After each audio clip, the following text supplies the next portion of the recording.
The history of organizational development in the Philippines. Knowing its history allows us to understand its original value base, to see what has remained and what has changed through time amidst the dynamic environment. Let us start with the beginning. This period was characterized worldwide by upheavals and breaking traditions. This era ushered in an emphasis on self-discovery, democracy, and participation. In tracing the evolution of organizational development in the Philippines, several stems emerged.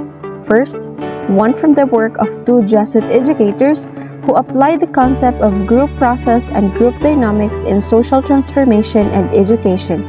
Second, another from the initiative of business executives to apply behavioral research findings in improving their organizations. Third, one stemmed from a government institution that trained bureaucrats to become better leaders and change managers. Lastly, the fourth arose from the advocacy of an educator to apply education technology to develop leaders.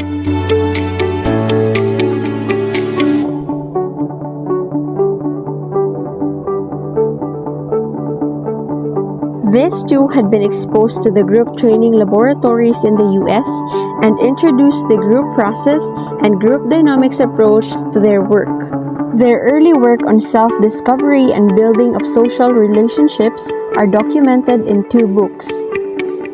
These psychologists and other working professionals formed a learning network called Philippine Institute for Applied Delical Science. The main focus of PIADS activities was to help various types of organizations in the new approaches and tools of group dynamics and self-discovery processes.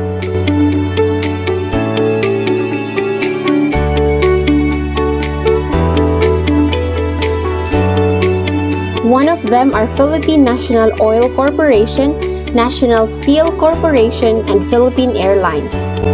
It increased the opportunity of some organizations to use human resource management programs and open new management tools such as instructional materials and books to become available to all managers and practitioners. Multifunctional corporations introduced on training, workshop, team building, and process consultation.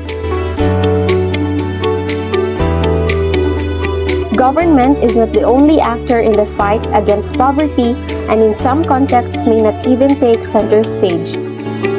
They have expertise in working with the communities that are the poorest or knowledge about the deprivations. By clearly inviting the support of the private sector and civil society, and by exploring its wealth of information and insight with them, one can nurture innovative anti-poverty action led by a broader spectrum of agents. They came to the Philippines and launched the program called the Summer Educational Media Institute for educators all over the country and operated in Intramuros, Manila. Masteral and doctoral students of Ateneo de Manila University, the University of Santo Tomas, and Philippine Christian University became the first learners of educational media and technology at SEMI. Recognizing the need to cultivate decision-making for executives in the whole of Asia, the founder-director decided to shift the institute from upgrading teaching methods to that of organization development, a relatively new field of study.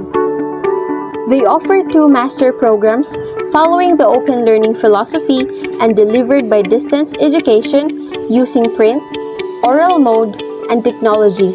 This was the first local institution to offer a degree program in the field. Now let us proceed to the evolution of organizational development. We will discuss to you the evolution of organizational development. We'll see how it looked like from the past to the present and to the future. Let us start with the beginning. In the early part of the last century, Kurt Lewin developed a body of ideas that became the foundation of change management.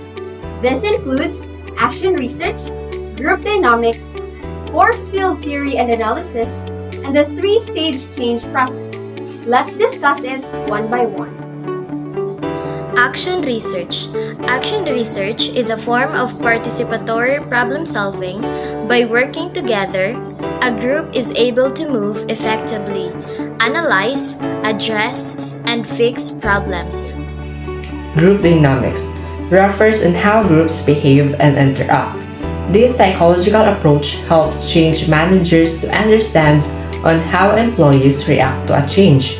In turn, this helps managers to address employees' resistance and other barriers to a change. Force field theory and analysis. This framework looks at factors that influence a situation. It is an individual, goals and forces that either hinder or enable an individual's movement towards that goal. The three-stage change process Kurt Lowen's change model has informed many other subsequent change frameworks. These frameworks identify streaming stages in any change process: the unfreezing previous process, transitioning to a new state, and refreezing the new status quo. Throughout the later half of the 20th century, a number of scholars further developed these ideas. What does organizational development look like today? Change management. Change management is the business discipline devoted to managing change, mitigating risk, executing change project, maximizing project ROI, and others. Organization development. Organization development is another field devoted to executing and managing changing projects. Many of the foundational ideas are the same and it shares many of the same aims. However, its specific methods and objectives can be distinct from those change management. Digital change. Today, all businesses are becoming digital. Management is also digitizing through the use of data, analytics, automation, and other digital tools and processes. To stay relevant and effective, change managers should begin digitizing their own approaches to organizational development. We are clearly in the midst of digital revolution, and we will continue to evolve and change during the coming years. What does the future hold for the evolution of organizational development? Here are a few things to look for. More AI, data, and analytics. Today's most cutting-edge change managers implement data, analytics, and AI. This can be used to predict project outcomes, improve team synergy, analyze project performance, and much more. Continual change. The digital revolution is far from over. To keep up with an economy in transition, businesses should prepare themselves for continual ongoing change. In the incoming years, expect more technology-driven change, not less. Lifelong learning. Today's businesses are already facing a digital skills shortage, and in the coming years, the digital skills gap will widen and become a permanent feature of business. To keep employees relevant, effective training will be more important than ever. This is how organizational development evolved throughout the years, and we'll see what the future holds for organizational development.